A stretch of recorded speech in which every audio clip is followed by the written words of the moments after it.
स्वागत करावं, त्यांचा सन्मान करावा.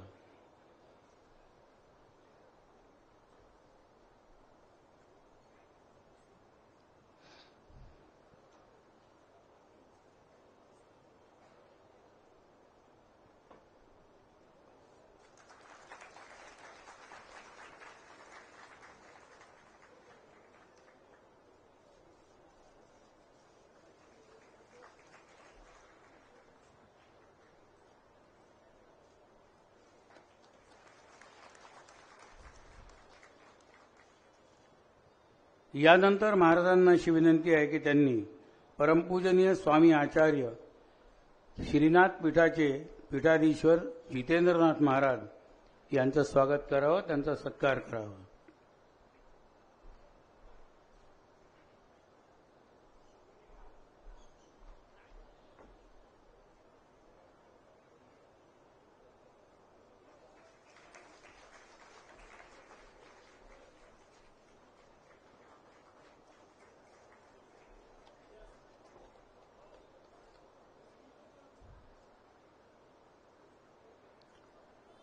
ज्या लाखे प्रकाशनातर्फे ही 6 पुस्तकं प्रकाशित झालेली आहेत आणि आज त्यांच्या 6 पुस्तकांच्या प्रकाशन समारंभाचा विक्रमी कार्यक्रम होतो आहे, ते श्रीयुत चंद्रकांत लाखे यांना विनंती आहे की त्यांनी श्रीमंत राजे मुदोजी भोसले यांचं स्वागत करावं, त्यांचा सत्कार करावा.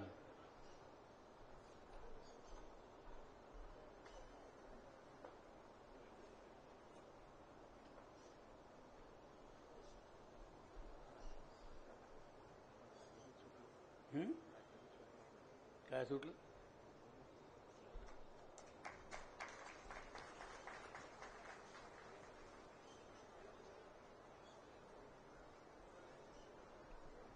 यानंतर मी या ठिकाणी आमंत्रित करतोय श्रीमंत सरदार रणजितसिंग कदमबांड्यांना, त्यांनी कृपया व्यासपीठावरती यावं.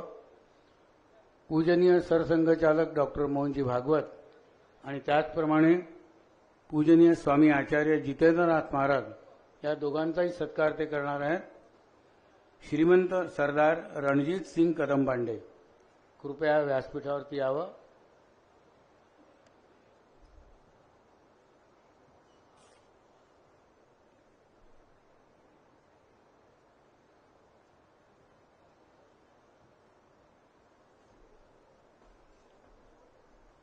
सन्माननीय मोहनजींचं स्वागत करतील, ते त्यांचा सत्कार करतील. त्याचप्रमाणे महाराजांचाही सत्कार करतील, जितेंद्रनाथ महाराजांचा.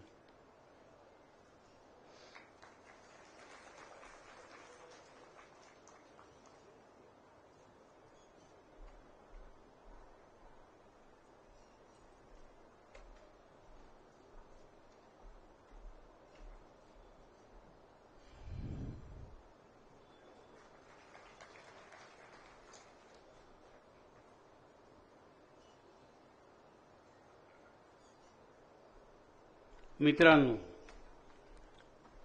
हा कार्यक्रम सुरू होण्याच्या अगोदर किंबहुना सूत्रसंचालनाचा मी विचार करत असताना की काय बोलावं, मला समर्थ रामदास स्वामींचं एक पत्र आठवलं, जे त्यांनी छत्रपती संभाजी महाराजांना लिहिलेलं होतं. अखंड सावधान असावे, दुश्चित्त कदापि नसावे, तजविजा करीत बसावे एकांत स्थळी. काही उग्रस्थिती सांडावी, काही सौम्यता धरावी, चिंता लागावी परावी अंतर्यामी. बहुत लोक एक करावे, एक विचारे भारावे, कष्ट करून घसरावे शत्रूवरी. जनांचा प्रवाह चालिला म्हणजे कार्यभाग साधला, जन ठाई ठाई तुंबला म्हणजे खोटे. याच पत्र 23 मोठं पत्र आहे, त्या याच्यात लिहिलं आहे. याच पत्रामध्ये ओळी आहेत, मराठा तितुका मिळवावा, महाराष्ट्र धर्म वाढवावा. का आठवलं? कारण पश्चिमेच्या भागामध्ये तर मराठा साम्राज्य आलंच होतं, परंतु भारताच्या पूर्वेला नागपूरपासून बंगाल ओडिसापर्यंत आपलं राज्य अखंड सावधान राहून रघुजी महाराजांनी नेलं. म्हणून या पत्राची मला आठवण आली की समर्थ रामदासांचा महामंत्र हा रघुजी महाराजांनी पुढे नेला. आणि त्याच इतिहासामध्ये एक गोष्ट, फक्त एका गोष्टीची खंत वाटते की नागपूरचा इतिहास एवढा मोठा असूनही तो आजपर्यंत थोडा दुर्लक्षित राहिला. त्याच्याकडे लक्ष दिलं नाही इतिहासकारांनी, किंवा दिलं असेल तरी फार कमी दिलं आहे. आपल्या इथे नागपूरला डॉक्टर अंधारे यांनी याच्यावरती संशोधन केलं होतं. त्यानंतर डॉक्टर शरद खुलारकर यांनी सुद्धा याच्यावरती संशोधन केलं होतं.